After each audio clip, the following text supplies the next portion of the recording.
मैं मस्तक पर अर्धचंद्र धारण करने वाली शिव शक्ति स्वरूपा भगवती कामेश्वरी का हृदय में चिंतन करता हूँ।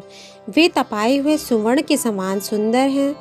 सूर्य, चंद्रमा और अग्नि, ये ही तीन उनके नेत्र हैं तथा वे अपने मनोहर हाथों में धनुष, बाण, अंकुश, पाश और शूल धारण किए हुए हैं।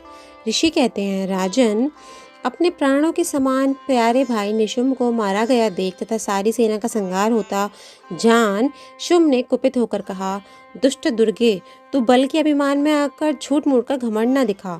तू बड़ी मानिनी बनी हुई है, किंतु दूसरी स्त्रियों के बल का सहारा लेकर लड़ती है।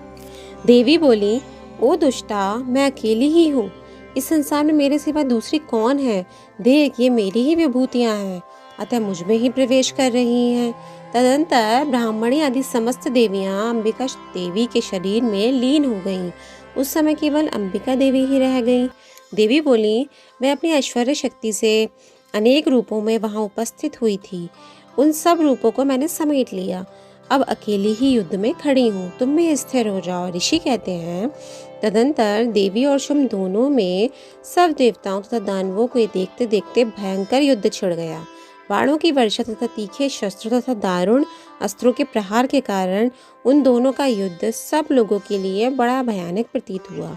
उस समय अंबिका देवी ने जो सैकड़ों दिव्य अस्त्र छोड़े, उन्हें दैत्यराज शुम्भ ने उसके निवारक अस्त्रों द्वारा काट डाला। इसी प्रकार शुम्भ ने भी जो दिव्य अस्त्र चलाए, उन्हें परमेश्वरी ने भयंकर हुंकार शब्द के उच्चारण आदि द्वारा खिलवाड़ में ही नष्ट कर डाला। तब उस असुर ने सैकड़ों बाणों से देवी को आच्छादित कर दिया। यह देख क्रोध में भरी हुई उन देवी ने भी बाण मारकर उसका धनुष काट डाला। धनुष कट जाने पर फिर दैत्यराज ने शक्ति हाथ में ली, किंतु देवी ने चक्र से उसके हाथ की शक्तियों को भी काट गिराया। तत्पश्चात दैत्यों के स्वामी शुम्भ ने 100 चांद वाली चमकती हुई ढाल और तलवार हाथ में ले उस समय देवी पर धावा किया। उसके आते ही चंडिका ने अपने धनुष से छोड़े हुए तीखे बाणों द्वारा उसकी सूर्य किरणों के समान उज्जवल ढाल और तलवार को तुरंत काट दिया। फिर उस दैत्य के घोड़े और सारथी मारे गए। धनुष तो पहले ही कट चुका था। अब उसने अंबिका को मारने के लिए उद्धत हो भयंकर मुक्तर हाथ में लिया। उसे आते देख देवी ने अपने तीक्ष्ण बाणों से उसका मुक्तर भी काट डाला। इस पर भी वह असुर मुक्का तानकर बड़े वेग से देवी की ओर झपटा। उस दैत्यराज ने देवी की छाती में मुक्का मारा।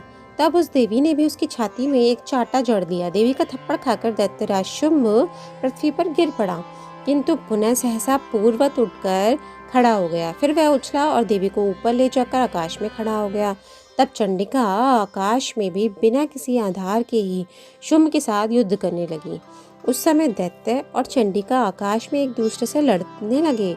उनका यह युद्ध पहले सिद्ध और मुनियों को विस्मय में डालने वाला हुआ। फिर अंबिका ने शुम्भ के साथ बहुत देर तक युद्ध करने के पश्चात उसे उठाकर घुमाया और पृथ्वी पर पटक दिया। पटके जाने पर पृथ्वी पर आने के बाद वह दुष्टात्मा दैत्य पुनः चंडिका का वध करने के लिए उनकी ओर बड़े वेग से दौड़ा। तब समस्त दैत्यों के राजा शुम्भ को अपनी ओर आते देख देवी ने त्रिशूल से उसकी छाती छेदकर उसे पृथ्वी पर गिरा दिया। देवी के शूल की धार से घायल होने पर उसके प्राण पखेरु उड़ गए और वह समुद्रों, द्वीपों तथा पर्वत सहित समूची पृथ्वी को कपाता हुआ भूमि पर गिर पड़ा। तदंतर उस दुरात्मा के मारे जाने पर संपूर्ण जगत प्रसन्न एवं पूर्ण स्वस्थ हो गया तथा आकाश स्वच्छ दिखाई देने लगा। पहले तो उत्पात सूचक मेघ और उल्कापात होते थे, वे सब शांत हो गए तथा उस दैत्य के मारे जाने पर नदियां भी ठीक मार्ग में बहने लगी। उस समय शुम्भ की मृत्यु के बाद संपूर्ण देवताओं का हृदय हर्ष से भर गया और गंधर्वगण मधुर गीत गाने लगे। दूसरे गंधर्व बाजे बजाने लगे और अप्सराएं नाचने लगी।